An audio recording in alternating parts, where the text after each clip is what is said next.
তমাল চরিত্রে বড় আদর করে উল্লেখ করেছেন রুহিদাস এই ভক্ত চরিত্র। কেন জানি না মনে এলো, একটু ভক্ত চরিত্র আস্বাদনের ব্রতী হলাম। এই রুহিদাস নাভাজি তার ভক্ত চরিত্র দেখিয়েছেন। আপনারা জানেন রঘুপতি রামচন্দ্র যিনি মর্যাদা পুরুষোত্তম, তার আবেশ অবতার ছিলেন শ্রী জগৎগুরু রামানন্দচারীজি। ইনি রাঘবেন্দ্র, মর্যাদা পুরুষোত্তম, রঘুপতি, কৌশল্যানন্দন, লক্ষণ অগ্রজ ভগবান রামচন্দ্রের আবেশ অবতার জগৎগুরু রামানন্দচারীজি। ইনার 12 জন শিষ্য ছিল, তাদের মধ্যে অন্যতম ভক্ত রুহিদাস। তাকে অনেকেই রবিদাস বলে উল্লেখ করা হয়। তার ভূমিষ্ঠের পরে তার নাম রবিদাস এবং রুইদাস এইভাবেই তাকে অভিহিত করা হয়।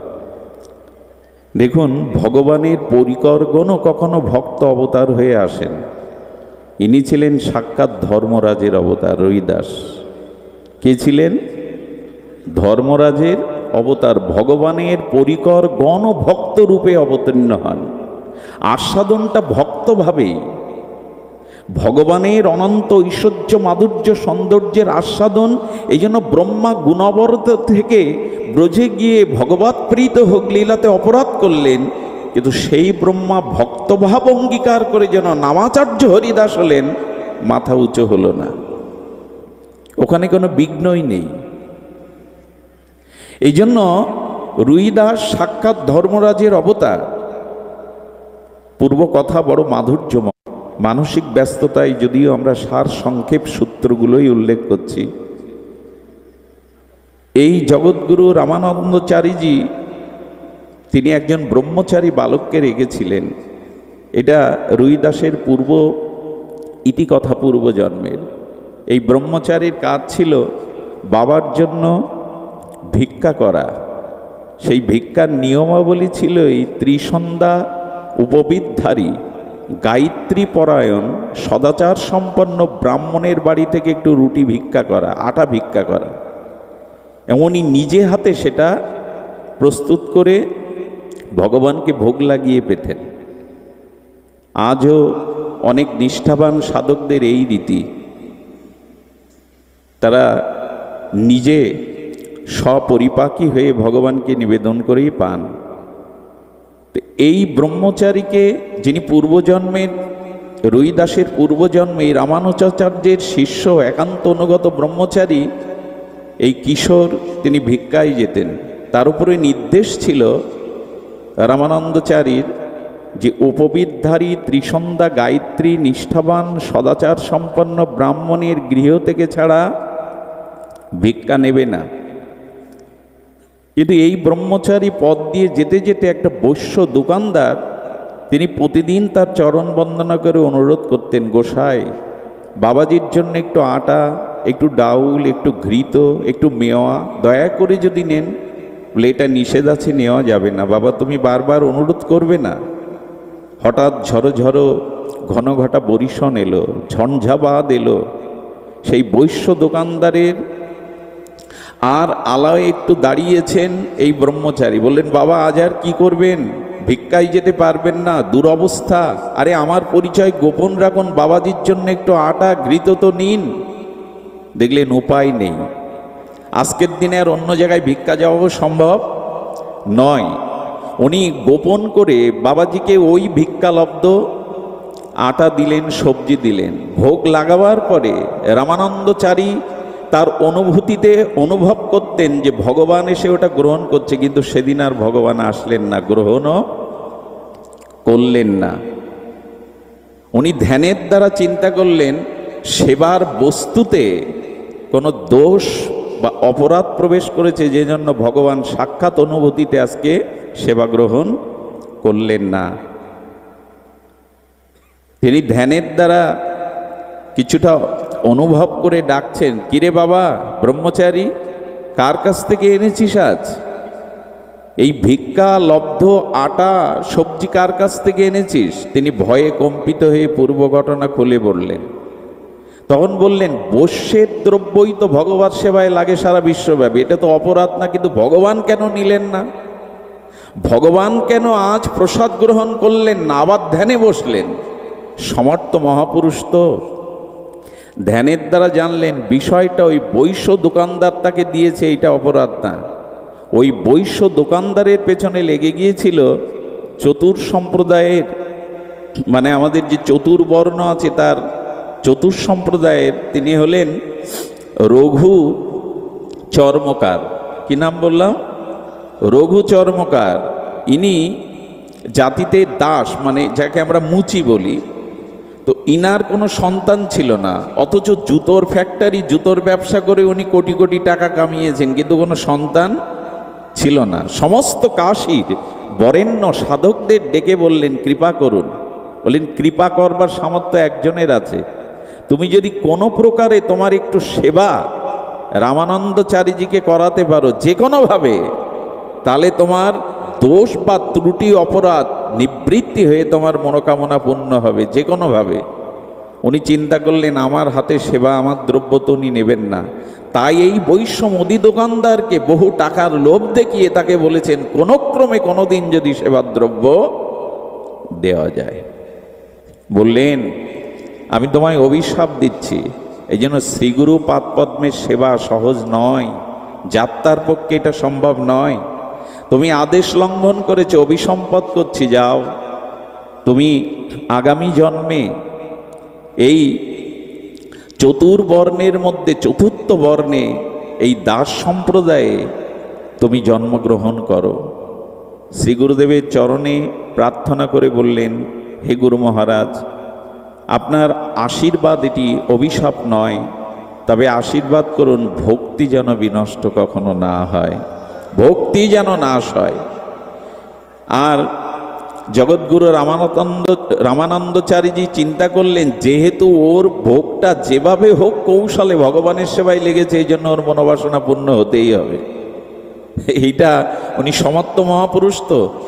এই ব্রহ্মচারী ওই রঘু চর্মকারের গৃহে পুত্র হয়ে জন্ম নিলেন। ইনি রুহিদাস। 1371 মাঘী পূর্ণিমার পূর্ণ লগনে এই দিব্য শিশু জন্ম নিলেন। নাম রাখা হলো রবিদাস বা রুইদাস। কিন্তু সব থেকে যেটা সমস্যা ঘটল, জন্মের পরে উনি মায়ের স্তনে দুগ্ধপান করেন। ভক্তচরিত্র বড় তাৎপর্যপূর্ণ, যদি সময় চলে গেছে তবু আমরা একটু ধৈর্য ধরে যদি গ্রহণ করার চেষ্টা করি। কিন্তু উনি মায়ের স্তনে দুগ্ধপান করলেন না। শিশু যদি ভূমিষ্ঠ হওয়ার পরে এখান থেকে 600-700 বছর আগে, তখন তো এরকম ফ্যাক্টরির দুধ বেরোয়নি, তো মায়ের দুধ পান না করলে তো শিশু মারাই যাবে। প্রার্থনা করতেন, কাঁদতেন পিতামাতা। হঠাৎ একদিন শ্রী গুরুদেব জানলেন যে ওই রঘু চর্মকারের গৃহেই আমার আশ্রিত শিষ্য জন্ম নিয়েছে শিশুরূপে। উনি কোনোদিন ভূক্ষেপ না করে ওই পাড়ার মধ্যে ঢুকে গেলেন। সবাই হাত তুলে দাঁড়িয়ে আছে, কেউ গোবর ছড়া দিচ্ছে, কেউ বিস্ময় প্রকাশ করছে। উনি তো লোকালয়ে আসেন না, ভজন থেকে বেরোন না, উনি কেন আসছেন আজ রঘু চর্মকারের বাড়ি? সরাসরি ঘরে ঢুকে গেলেন, পাদর্ঘ দিলেন, পাদস্খলন করলেন, শিশু কই, আমার কাছে নিয়ে আসো। শিশুকে কোলে করার পরে পিতামাতা কাঁদছেন, রঘু চর্মকার কাঁদছেন, তার গৃহিণী কাঁদছেন, শিশু বুকের দুগ্ধ পান করে না। বলেন, আমি মন্ত্র দিচ্ছি, আজ থেকেই দুগ্ধ পান করবে, তবে মন্ত্রটা কার্যকারী হতে গেলে তোমাদের বাইরে যেতে হবে। কিরে বেটা, জন্ম যখন নিয়েছিস মায়ের দুগ্ধ পান না করলে তো মরে যাবি। বলেন, প্রভু ওই মরা তো আগেই মরেছি, এবার আর মরতে চাই না। বলে, কেন?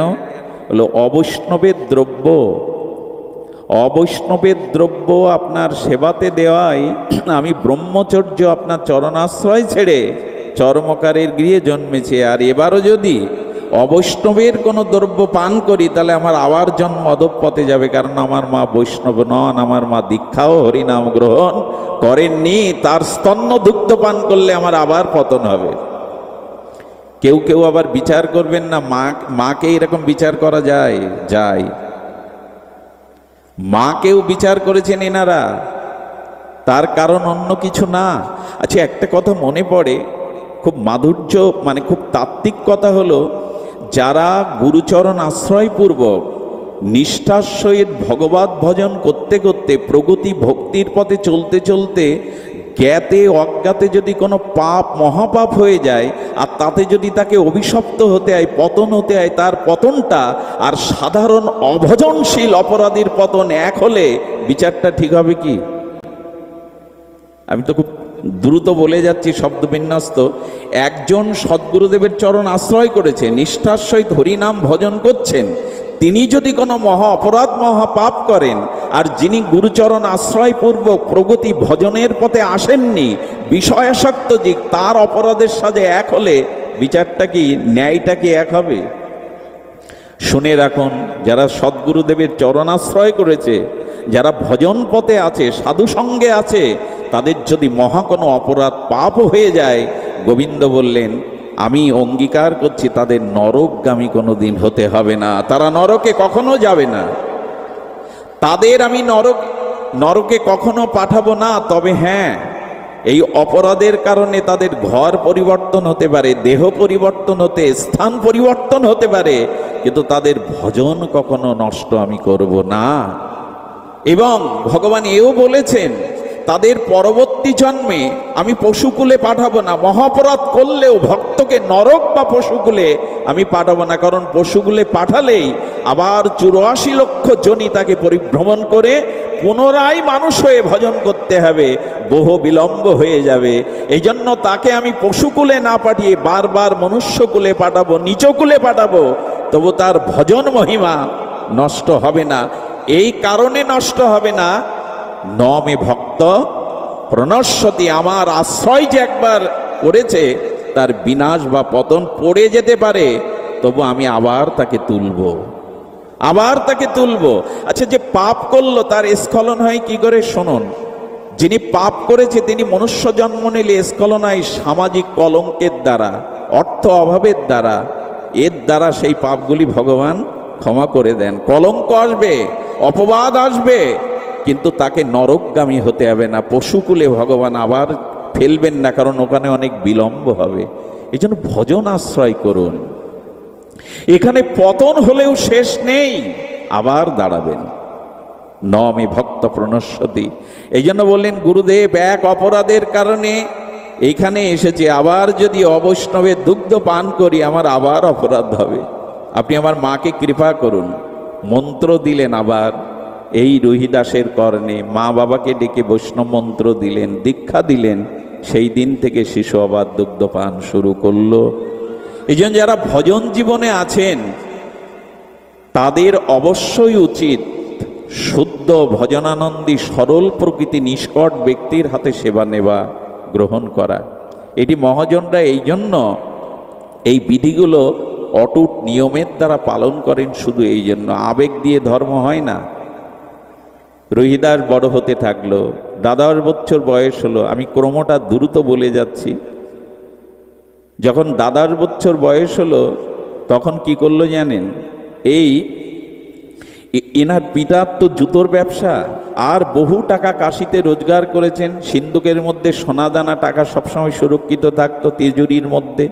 ও করেছে কি, চাবিটা চুরি করে রুইদাস তার থেকে মুটো মুটো সেই সোনাদানা টাকা নিয়ে পকেটে পরে চাবিটা আবার জায়গায় রেখে দিয়ে কাশীর গঙ্গার ঘাটে যেত। যে সাধুর কোমণ্ডল নেই তাকে কোমণ্ডল কিনে দিত, যে সাধুর বস্ত্র ছিঁড়ে গেছে তাকে বস্ত্র কিনে দিত। সাধুদের ঘরে ঘরে আহারের আহার্য সবজি চাউল কিনে দিয়ে তো। এটা চলতে চলতে মার চোখে ধরা পড়ল। রঘু চর্মকারের স্ত্রী দেখলো যে ও টাকা পয়সা নিয়ে যায়। প্রথমে বলতো, মা আমি বাতাসা নিয়ে যাই, মিষ্টি নিয়ে যাই, ফল নিয়ে যাই, কিন্তু মা দেখলো টাকা নিয়ে যায়। শুধু ভক্তগণ, ঘটে গেল সেই ঘটনা। সেই পিতা যখন দেখতে পেল চর্মকার যে ছেলে সোনা দানা টাকা সব সাবার করছে, তিজোরি থেকে সাধুদের দান করছে, একদিন ডেকে বললেন, এই চুরি বিদ্যা আর চলবে না, এই চুরিবিদ্যা চলবে না। সাধুদের যদি কিছু দিতে হয় নিজে রোজগার করে দাও, বাবার টাকায় সাধু সেবা করো না। অভক্ত হলে এই হলো সমস্যা। যখন পুত্র প্রয়োজন তখন সাধু সেবার প্রয়োজন, ভগবানের ভজন প্রয়োজন। পুত্র পেয়ে গেছে, এখন আর সাধু সেবা দরকার নাই। তুমি টাকা রোজগার করে যদি পারো করো, আজ থেকে হাত দেবে না তুমি। বললেন বাবা এটা তো আমাকে করতেই হবে। এত টাকা জমিয়েছেন সংসারে, মরে গেলে সাথে যাবে। এই টাকা দিয়ে আপনি কি করবেন? এতে আপনার কি কল্যাণ হবে? বরঞ্চ সাধু বৈষ্ণবকে দান করুন। এটাই জীবনের সব থেকে বড় ব্রত, সব থেকে বড় তপস্যা। দান করুন। শোনে কি কথা? রোজগার তো তুমি করনি, আদেশ দিলাম আজ থেকে হাত দেবে না। দেখুন জগতের প্রেম হলো এই, জগতের সম্পর্ক হলেই যে এই সাতটি টান পড়ে যায়, তখন আর পিতা পুত্রের সম্বন্ধ বাঁচিয়ে রাখা যায় না। 14-10 বছরে বিবাহ দিয়েছিলেন যাতে ছেলেটাকে বিবাহ দিলেন, ঘরে আটকে রাখা যায়। বাবা বললেন এই টাকায় ব্যয় করবে, কোনো কাজ করবে না, সাধুসঙ্গ করবে, আমি তোমাকে তেজ্যপুত্র করলাম। বললেন মনে মনে এটাই চেয়েছিলাম। সংসারের সম্পর্ক দেখুন, স্বার্থের আঘাত পড়লেই এখানে আর কেউ কারোর আপনত্ব থাকে না। এটাই সংসারের বাস্তবতা। পথে বেরোলেন, কি করলেন জানেন? আহা, খুব বড় পবিত্র এই চরিত্র, ভক্ত চরিত্র এমন যে হৃদয়ে আবেশ আসবেই, ভজনের একটা আগ্রহ ব্যাকুলতা জাগাবেই ভক্ত চরিত্র। উনি স্ত্রীকে বললেন পিত্রালয়ে চলে যাও, এই কাঙালের সাথে রাস্তায় রাস্তায় ঘুরো না। সহধর্মিনীও পেয়েছিলেন, বললেন জীবনের সুখ দুঃখ তোমার চরণেই সঁপে দিয়েছি, তোমার কাজ ছাড়া হব না। একটা পাটি বিছিয়ে দিয়ে জুতো সেলাই শুরু করলেন। কি শুরু করলেন? জুতো সেলাই শুরু করলেন রুইদাস। আর এই জুতো সেলাইয়ের একটা নিয়মকে ঝুবড়ি বেঁধেছে। ঝুবড়ি বেঁধে স্ত্রী থাকে। জুতো সেলাইয়ের একটা নিয়ম হলো যত সাধু আসবে তাদের কাছে পয়সা নেবে না। সাধুর জুতো পালিশ করে সেলাই করে পয়সা নেবে না, যারা দেয় তাই দিয়ে সবজি কিনে আর তার সেই শিলা বিগ্রহকে সেবা দিয়ে, সেই সেবার পর যদি দুয়ারে কোনো সাধু দেখে তাকে এক মুষ্টি দিয়ে তবে যেটুকু থাকে হরিদাস তাই পায়। গৃহে থেকে ভক্তি হয় না তা নয়, গৃহে থেকেই ভক্তি হয়। গৃহী যদি প্রকৃত বৈষ্ণব হয়, ভক্ত হয়, সেটা অনেক শ্রেষ্ঠ ধর্ম। মহাপ্রভুর কয়জন হাতে গোনা, রূপ সনাতন অষ্ট গোস্বামী সহ হাতে গোনা, সবই তো আশ্রিত, সবই তো গারস্থ আশ্রম শিষ্য। মহাপ্রভু সারি অনাচার করো কৃষ্ণের সংসার বলে গেছেন। গৃহী আর সন্ন্যাসী যদি আদর্শ ত্যাগ বৈরাগ্য থাকে, এদের মধ্যে কোনো পার্থক্য নাই। সদাচার পালন করতেন, সাধুদের কাছে পয়সা নিতেন না, বরং সাধুদের আসলে একটু সেবা করাতেন। এই করতে করতে করতে করতে ঝুপড়ির মধ্যে থাকে, যাই মোটা চাল সবজি নিয়ে ভগবানকে ভোগ লাগায়। ভগবানের চোখে এলো জল, আমার ভক্ত এই কষ্টে থাকবে। ভগবান একদিন নিজে সাধুরূপে জুতা সেলাই করতে এলেন। ভগবান পা বাড়িয়ে দিয়ে বলছে রুইদাস, সারা ভারত পরিভ্রমণ করব তীর্থে, এন্ড পদব্রজেই যেতে হবে, তো তুমি জুতোর একটু ভালো করে সেলাই করে দাও। বলে প্রভু চামড়া টামড়াগুলো নতুন করে লাগিয়ে দিয়ে ফ্রেশ করে দিলেন। দিয়ে বলছে দেখো রুইদাস, আমার কিছু কিছু অর্থ আছে, এইটা নিয়ে ঘুরতে গেলে বিপদ আসতে পারে, অর্থটা তোমাকে আমি দিয়ে যাই, আমার তো অনেক আছে। বললেন প্রভু আমার যে একটা নিয়ম আছে, সাধুদের জুতো সেলাই করে সেবা করে আমি কোনো পয়সা নেই না, এটা আপনি দিতে পারবেন না। ভগবান বললেন আমি তো হেরেই যাচ্ছি। টাকার থলে যখন নিল না, তখন বলতে দেখো আমার কাছে একটা মূল্যবান সম্পদ আছে, এ নিয়ে তীর্থে পরিভ্রমণ করা বিপদ আসবে, সেটা পরশ পাথর, রাখো না এটা। ভগবান তার ভক্তকে কখনো অভাবে রাখতে চান না, অন্য কষ্টে রাখতে চান না। সাধুরূপে এসে বললেন এই পরশ পাথরটা রাখো। হাত জোড় করে বললেন প্রভু পরীক্ষা নেবেন না, পরীক্ষা নেবেন না। পরশ পাথরের প্রলোভনে যদি ভজন ত্যাগ হয়ে যায়, বাঁচব কি নিয়ে? আমার সম্পদ তো সাধন ভজন, সাধুগুরু বৈষ্ণব, পরশ পাথর না। একথা কারা বলতে পারে? দেখুন ভজন কত প্রিয়। পরশ পাথর, আচ্ছা বললেন তোমার বিশ্বাস হচ্ছে না, না এটা পরশ পাথর। পরশ পাথরকে ফিরিয়ে দেয়। ওই যে জুতোটা রেখে যেখানে হাতুড়ি দিয়ে সেলাই করেন, ওকে কি বলে? একটা লোহার মার্বেল মতো, ওইটাতে ভগবান সাধুরূপে এসে একটু ছুঁয়ে দেখলেন সোনা হয়ে গেছে। বলে সর্বনাশ, বলে এটা আর মোটে আমার কাছে রাখবেন না। আরে এ থাকলে আমার উপাসনায় নষ্ট হয়ে যাবে, সোনা থাকলে, আপনি এটা নিয়ে যান। বললেন এনেছি যখন নিয়ে যাব না, ওর একটা ছোট বাটি ছিল, ওর মধ্যে রেখে গেল। বিশ্বাস করুন 1 বছরের মধ্যে ওই দিকে আর ফিরে তাকায়নি রুইদাস। 1 বছরের মধ্যে ফিরে তাকাননি। এরপরে যে ঘটনা ঘটল আরো অবাক করা।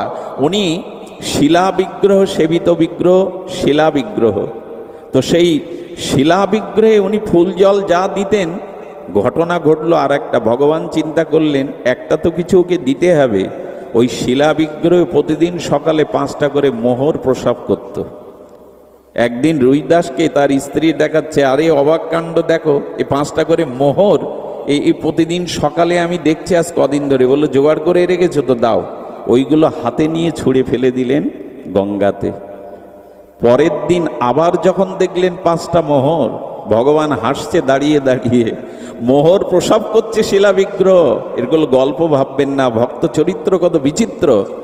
স্ত্রীকে তখন বললেন আজকে মোহর ফেলবো না, যার কারণে মোহর সৃষ্টি হচ্ছে তাকেও ফেলে দেব। শিলা বিগ্রহ, আমাকে পরীক্ষা নিও না ঠাকুর, আমাকে ভজন থেকে চ্যুত করতে যেও না। শিলা বিগ্রহ যেই ছুঁড়ে ফেলতে গেছে, ভগবান প্রকট হয়ে গেছেন। রুইদাস একবার অন্তত আমাকে জিততে দাও, বারবার তুমি জিতে যাবে, আমাকে একবার জিততে দাও। তোমার কষ্ট ঝুপড়ির মধ্যে থাকা আমার ভালো লাগে না, কিছু তো নাও। ভগবানের চোখে জল দেখে রুইদাস বলছেন আমার কারণে তুমি চোখে জল আনছো? আমি বারবার জিতে যাচ্ছি। আসলে ভগবানের জিত তো ওটাই, ভক্তকে জিতিয়ে দিয়ে ভগবান পরাজিত হয়, এইটাই তো ভগবানের শ্রেষ্ঠ জয়। বারবার ভক্তের কাছে তিনি পরাজিত হয়ে পরম আনন্দ পান। বললেন রুইদাস একবার আমাকে জিততে দাও, একটা কিছু স্বীকার করো। রুইদাস ভগবানের চোখে জল দেখে বললেন কি করতে চান আমার জন্য? সোনা মোহর পরশপাতর প্রলোভন কেন ফেলছেন আমাকে? বললেন একটা কাজ করি, আমি তোমার এখানে একটা ভালো বাড়ি করে দিই, আর কিছু অর্থের যোগান দিয়ে দিই যাতে তোমার সাধু সেবা করতে কষ্ট না হয়। তুমি তো নিজের সেবার দিকে তাকাও না। ভগবান দুঃখ পাবে বলে স্বীকার করলেন। আর গোবিন্দ নিজে শেটের রূপ ধরে একটা গঙ্গার পাশে জায়গা কিনে ফ্ল্যাট তৈরি করে তার সমস্ত উপচারাদি দিয়ে ব্যবস্থা আদি করে দিলেন। বাড়িতে ঢুকে ভগবানকে ডেকে বলছেন এ বাড়ি আমি স্বীকার করি না। যে বলুন তো, ভগবান বললেন কেন স্বীকার করো না? বলে এখানে কোনো সাধুদের নিবাস তুমি তৈরি করনি, যেখানে সাধু নিবাস নেই সেটা রাজপ্রাসাদ হলে রুইদাস সেখানে থাকবে না। আমি দেখেছি বাবাদের সাথে 2-1 জায়গায় যাওয়ার ভাগ্য হয়েছে, ছিল বৈষ্ণবপদ বাবা, অন্যদের সাথে দেখেছি। কিছু কিছু ভক্তের বাড়ি গেলে দেখেছি অবাক হতে। আমাদের যশোরে সাগরদার বাড়ি এরকম গিয়ে দেখেছি, বাবা আসতেন তো, ছিল মোরারিমোহন দাস বাবাজি। তো উনি যে ঘরে থাকতেন সে ঘরটা টিনের ছাউনি, সে ঘরটা সাধারণ, কিন্তু বাবা যে ঘরে এসেছিলেন সেই ঘরটা প্লেট বসিয়ে পাকা করে রেখেছে। সাধুরা আসলেই কেবল তাদের সেখানে থাকতে দেয়, নিজেরা থাকে না। আমি অনেক গৃহে গিয়ে দেখেছি নিজেদের থাকার ঘরটা অগোছালো, কিন্তু সাধুদের জন্য গুছিয়ে রাখে। যদি কখনো সাধু আসে, যদি কখনো কোনো ভক্ত আসে, তাদের আলাদা করে ভক্ত নিবাস তৈরি করা, এবং ভক্ত গৃহ গুরুগৃহটা তারা এমন করে রেখেছে সেখানে সৌন্দর্য মাধুর্য দিয়ে সাজিয়ে রেখেছে, নিজের ঘরটা পরিপাটি করা। রুইদাসের দেখে ভগবান ধন্য করছেন, জগতে ভক্তই তো শিক্ষা দেয়, ত্যাগ বৈরাগ্য ভক্তি কে শিক্ষা দেয়? এই জন্য বললেন সাধুদের নিবাস না করলে প্রভু সেই গৃহ নয় কারাগার। গোবিন্দ সাধু নিবাস তৈরি করলেন, শুরু হয়ে গেল সাধুর আসা যাওয়া, শুরু হয়ে গেল বৈষ্ণব সেবা। কিন্তু এ সমাজে যখনই আপনার ভাগবতে উন্নতি হবে, যখনই আপনার প্রগতি হবে, শত্রু বেড়ে যাবে। কাশীর সমস্ত ব্রাহ্মণ সমাজ কেঁপে গেল। রুইদাস এত টাকা পায় কোথায়, এত বিল্ডিং বাড়ি পায় কোথায়, এত বৈষ্ণব সেবা কোথা থেকে আসে তার? দেখুন শত্রুতা কি করছে কারোর সাথে, ভগবান দিয়েছে তাকে গৃহ, শত্রুতা শুরু হয়ে গেছে। সাধু সমাজেও আজকাল সব থেকে বেশি শত্রু।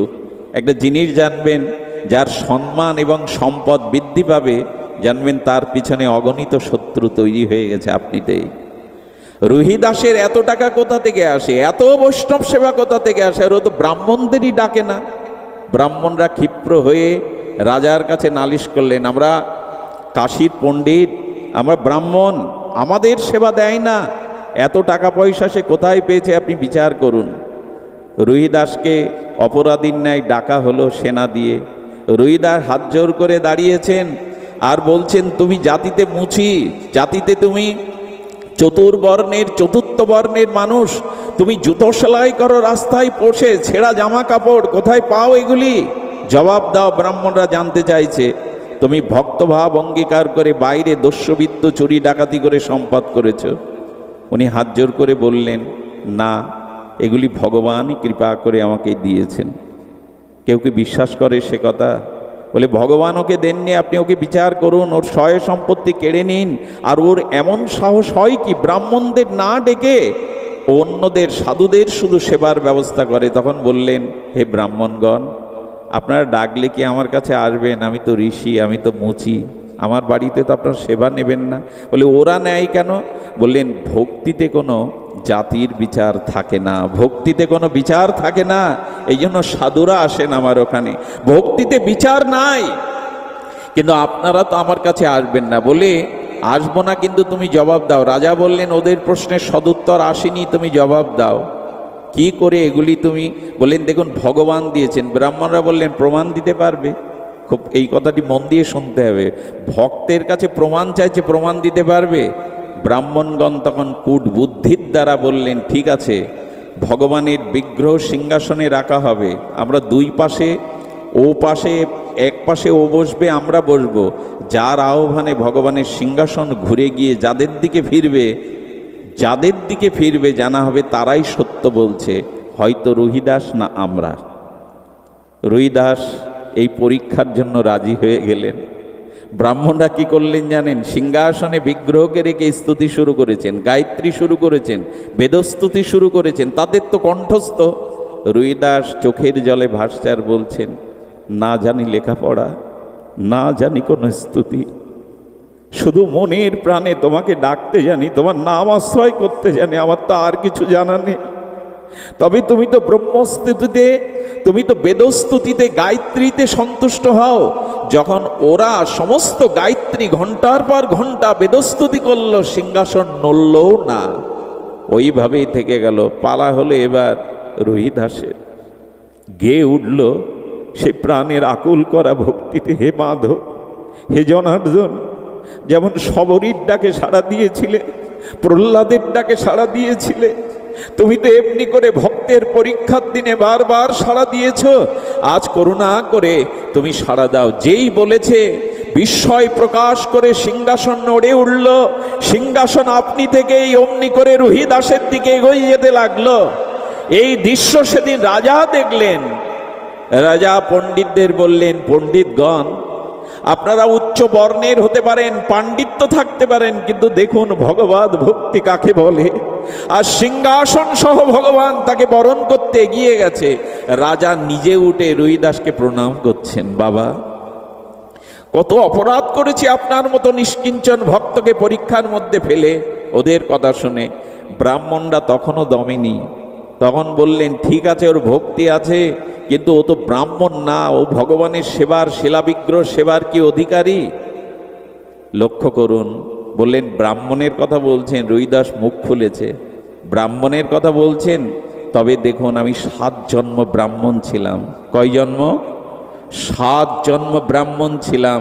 এই জন্মে একটি অপরাধের কারণে আমি এই ঘরে এসেছি। বলে, প্রমাণ কোথায়? কি করলো জানেন? ছুরি নিলেন, ছুরি নিয়ে বুক চিরলেন, বুকের ভেতর থেকে, হৃৎপিণ্ড থেকে সোনার উপবিদ বের করে আনলেন কয়েকটি। এই দেখুন, আমি পূর্বজন্মে ব্রাহ্মণ ছিলাম। ব্রাহ্মণরা মাথা নিচু করলেন, জানলেন ইনি সাধারণ ভক্ত নন।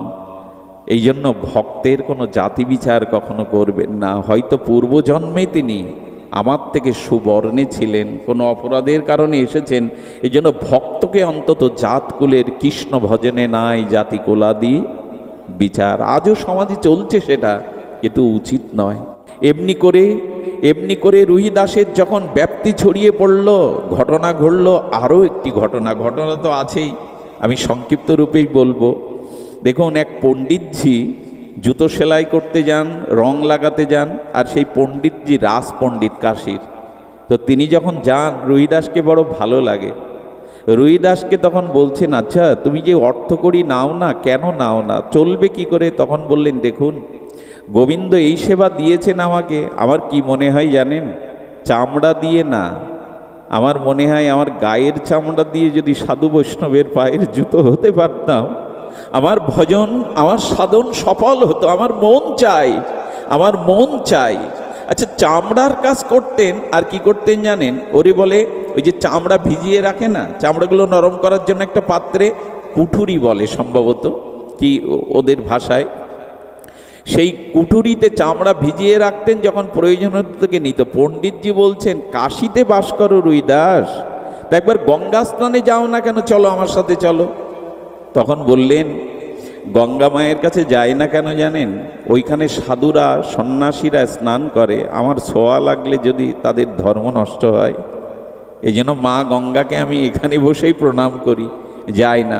বলে, এক কাজ করুন না, আমি দুটো কলা রেখেছি, এই দুটো কলা একটু মা গঙ্গাকে দিবেন তো আমার হয়ে। আপনি তো রাজপণ্ডিত, রাজার প্রসাদাদি নিবেদন করেন গঙ্গায়, দুটো কলা দিবেন। কি বলবো আপনাদের, তাচ্ছিল্যভাবে পণ্ডিত নিল। কলা আর মা গঙ্গা কি নেবে, যেখানে রাজবাড়ি থেকে ভোগ রাগ যাচ্ছে। পূজারতির পরে উনি মনে করেছেন কলা দুটো ফেলেই দেই, একে আর গঙ্গাকে কি দেব। কি বলবো আপনাদের, কলা বের করে যেই হরিদাসের ভাবনাটা এসছে, কলাটা ফেলতে যাবে, গঙ্গার মধ্যে থেকে সাক্ষাৎ প্রতিপাবনী গঙ্গা হাত বাড়িয়ে বলছেন, ফেলো না, আমায় দাও, ফেলো না, ওটা ওটা ফেলবার জিনিস নয়, আমার রুইদাস আমাকে দিয়েছে, দাও। তা আশ্চর্য হতে হয় ভক্তির মহিমা। মা গঙ্গা নিজে এক হাত বাড়িয়েছেন, তার সেই দিব্য চিন্ময় হস্ত সবাই যেন গঙ্গার ঘাট আলোকিত হয়ে গেছে। থরথর করে কাঁদছে রাজপণ্ডিত, কার জিনিস ফেলতে গেছি। যে ভক্তের দ্রব্যের মধ্যেও ভক্তি থাকে। দাদাজি যেখানে গিয়েছিলেন, এরপরে মহাপ্রভুর কথা আছে। দেখুন, ভক্তের দ্রব্য, বস্তু, ব্যবহৃত বস্তুর মধ্যেও ভক্তি থাকে। মনে পড়ে আপনাদের, কাজী উদ্ধারের দিনে মহাপ্রভু সংকীর্তনরত হয়ে ফিরছিলেন নবদ্বীপের। প্রতিটা কদলী বৃক্ষ আলপনা আঁকিয়ে মঙ্গল ঘটে স্থাপন করে সবাই চিন্তা করছে, কাজী উদ্ধার হলো, প্রেম বিতরণ হলো, প্রভু যদি আমার ঘরে ঢোকে, একটু আমার আঙিনায় আসে। সবাই অপেক্ষা করছে গৌরের জন্য, কিন্তু মহাপ্রভু ঢুকলো কার বাড়ি জানেন? শ্রীধরের আঙিনায়, যার ঘরে ভালো খড় নাই, যার ঘরে বসতে দেওয়ার কোনো বস্ত্র নাই। শ্রীধর ভক্তিতে কাঁপছে আর কাঁপছে, গৌর হরি, হে গৌর সুন্দর, তুমি এলে, তোমাকে বসতে দেওয়ার মতো কোনো আশ্রয় আমার কাছে নাই। মহাপ্রভু কীর্তন করতে করতে পিপাসাক্ত হয়ে দেখলেন, কি দেখলেন? শ্রীধরের সোপানের উপরে, এই যে বাড়ি পোটে থাকে না, সোপান থাকে, সোপানের উপরে বহু জরাজীর্ণ লোহার একটা পাত্রে বাইরের ব্যবহারের জন্য জল রাখা আছে। তার মানে সেটা বহুবার ছিদ্র এঁটে আনা, বহুবার লোহা দিয়ে ছিদ্রগুলো সংস্কার করে আনা, তাতে বাইরের একটু জল রয়েছে। সেই জল মহাপ্রভু কারোর দিকে না তাকিয়ে নিজেই পান করলেন। শ্রীধর দাঁড়িয়ে কাঁদছেন আর বললেন, প্রভু একটু পানীয় জল দেওয়ার মতো সামর্থ্য আমার নেই বলেই বাইরের জল পান করলে, এই জরাজীর্ণ শতছিদ্র লোহার পাত্রে। মহাপ্রভু শুধু প্রেমাও বাড়ি পরিশন করতে করতে বারবার ভক্তদের ডাকছেন, কীর্তন স্থিমিত করে বলছেন, ভক্তগণ আজ নূতন করে কৃষ্ণ আমায় একটি জিনিস জানালো। কি জানালো প্রভু? ভক্তের পাত্রের মধ্যেও ভক্তি থাকে গো। এই পাত্রে জল পান করে আমার ভেতরে প্রেম ভক্তি শত উচ্চারিত হচ্ছে।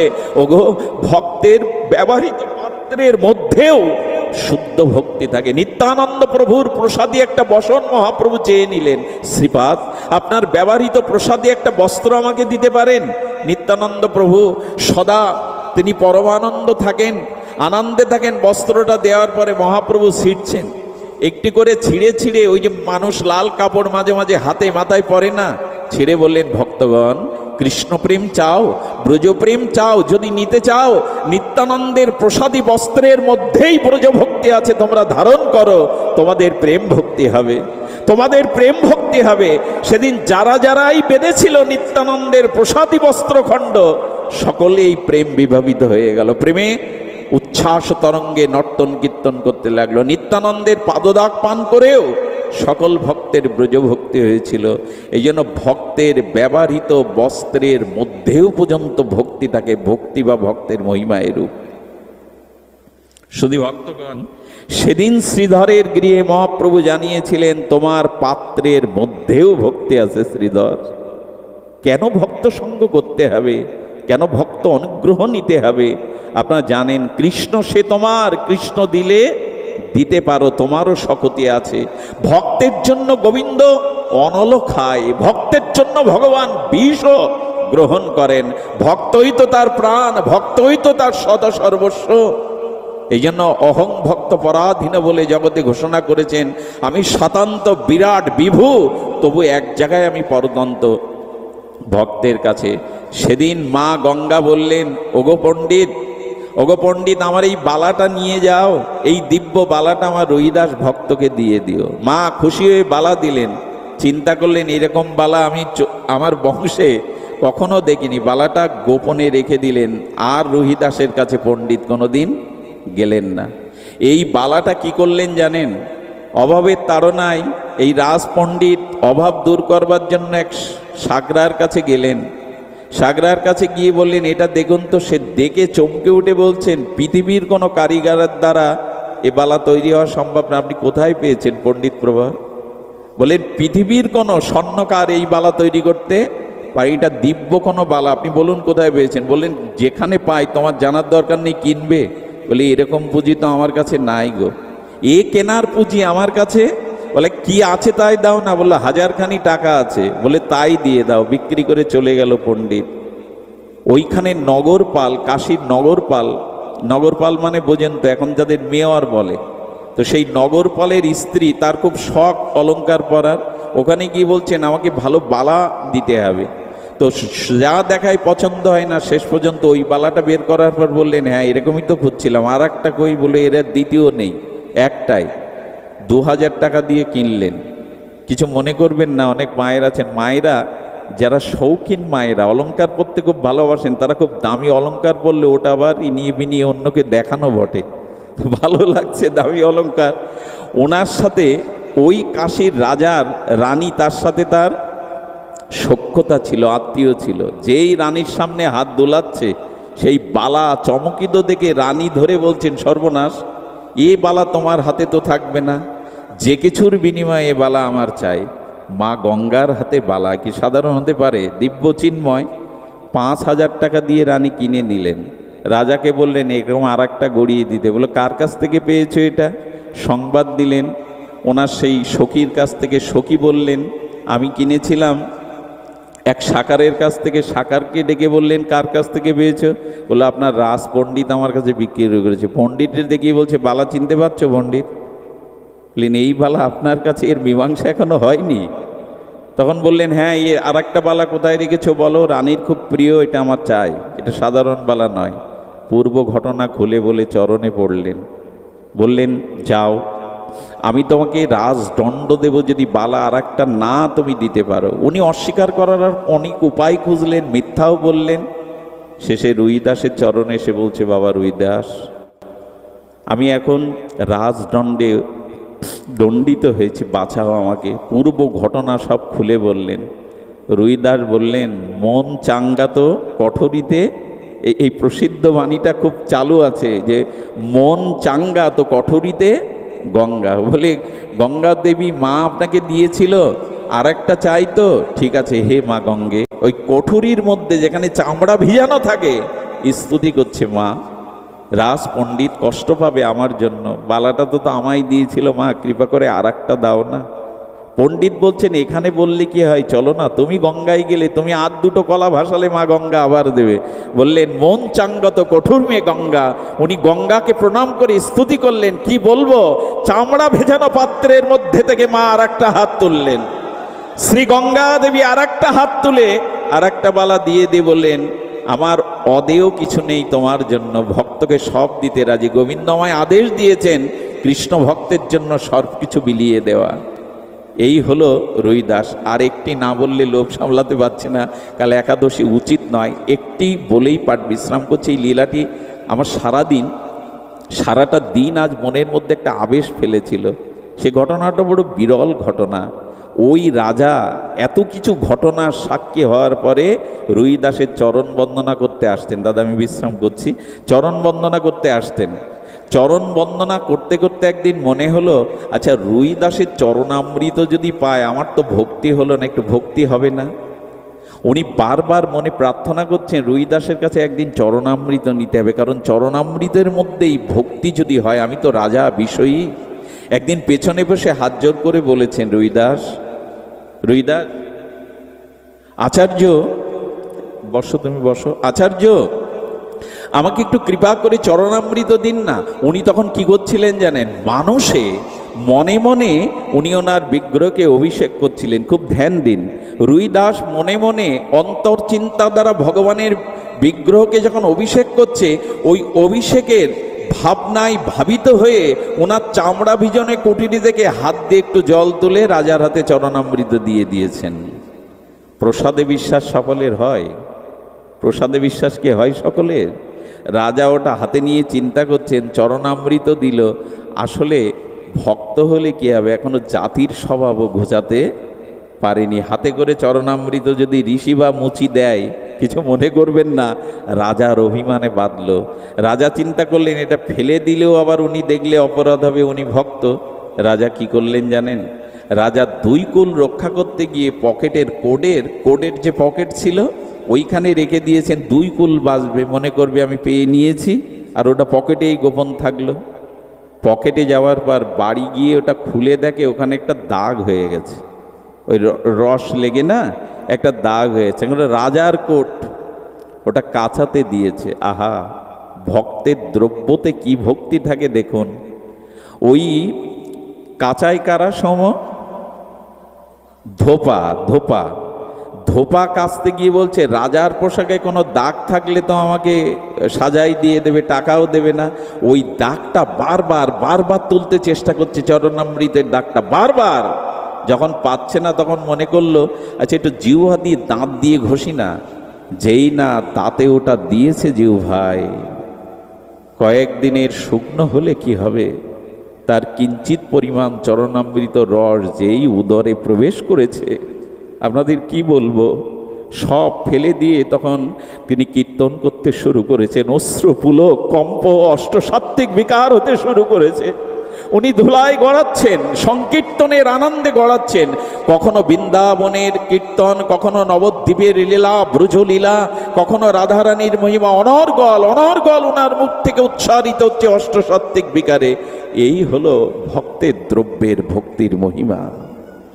কবিরাজ কৃষ্ণ গোস্বামী এমনি বলিনি, ভক্ত উচ্ছিষ্টের মধ্যে যে ভক্তি থাকে, ভক্তের চরণ জলের মধ্যেই যে ভক্তি থাকে, এটা এটা ঐকান্তিক সত্য মনে করে, দৃঢ় বিশ্বাস মনে করে গ্রহণ করতে হবে। ওর যখন এই অবস্থা, গ্রামের লোক বলছে উন্মাদ হয়ে গেছে, ও তো কখনো কীর্তন জানে না, লেখাপড়া জানে না, ব্রজলীলা কি করে স্ফুরণ হচ্ছে, নবদ্বীপ লীলা। রাজার কাছে চলে গেল। রাজা তাকে বললেন এগুলো কি করে হলো? বলল আমি জীবনে স্কুলে যাইনি, লেখাপড়া জানি না, ভগবান কি জিনিস আমি জানি না, কিন্তু আপনার কোডের পাশে যে দাগটা লেগেছিল ওইটা তোলার জন্য আমি জিহ্বায় দাঁতে দেওয়ার সাথে সাথে আমার মধ্যে এই ভাব এসে গেছে। রাজা রাজা আমি জানি না আমার কি হয়েছে। রাজা বুঝলেন কি অবস্থা, চোখের জলে অনুশোচনায় রুহিদাসের কাছে চলে গেলেন। বড় ভুল করেছি, বড় অন্যায় করেছি, কৃপা করে চরণামৃত একটু আমায় দিন। বলো রাজা, আজ আর শতবার চরণামৃত নিলে এই ভক্তি তোমার হবে না, সেদিনই হওয়ার কথা ছিল। এই জন্য আমরা যেন ভজনে ভুল না করি। ভজনের দ্রব্য সাধুতে কোনো অপরাধ না হানি, বিশ্বাস চাই, এ পথে একমাত্র বিশ্বাস চাই, সুদৃঢ় বিশ্বাস করে নিতে হবে। ঘটনা আরও আছে, যদি আবার কখনো সময় হয় আমরা ভক্ত চরিত্রে আস্বাদন নেব। একটু অন্যায়ও করে ফেললাম, অনেক দূর থেকে যারা এসেছেন তাদের এভাবে বসিয়ে রাখাটা উচিত হয়নি। আমি উঠতেই চাইনি, আর শ্রোতা হয়ে এসেছিলাম, কারণ আমাদের কার্তিক সাহা মহাশয় একটা সময় দেখেছি যে তাদের এই ভাবদশাটা ছিল না। গুরুবাদ পদ্মে আশ্রয় নেওয়ার পরে আজকে তাদের মানসিকতা দেখে বড় গর্ব হচ্ছে যে না, আজ তারা ভগবত উন্মুখ হয়ে এমনি করে সাধু সম্মিলনে শ্রীগুরুপাদ পদ্মের শোভাগমনে এমনি একটি অপূর্ব ভাগবত যজ্ঞ আমাদের উপহার দিলেন। শত চেষ্টা, শত কষ্ট, শত উৎকণ্ঠার মধ্যে দিয়ে তারা এই যে আয়োজন করলেন, একটু প্রার্থনা করবেন তাদের যেন কৃষ্ণ ভক্তি হয়, নামে রুচি হয়। আমি ঋণী হয়ে থাকলাম। বাবা বসে বসে পাঠ শুনলেন, উনি আমাদের প্রণম্য। এভাবে বসে কোনো মহাত্মা কেন শুনছেন জানেন? ওনার গুরু মহারাজ শুনতেন। আমাদের বিশ্ববরেণ্য এই পদারবিন্দের চরণে আমরা ঋণী, এই জন্য উনি পাঠ শুনতেন। পাঠ শুনতে শুনতে অশ্রু বিগলিত হয়ে অষ্ট সাত্ত্বিক বিকার আসতো।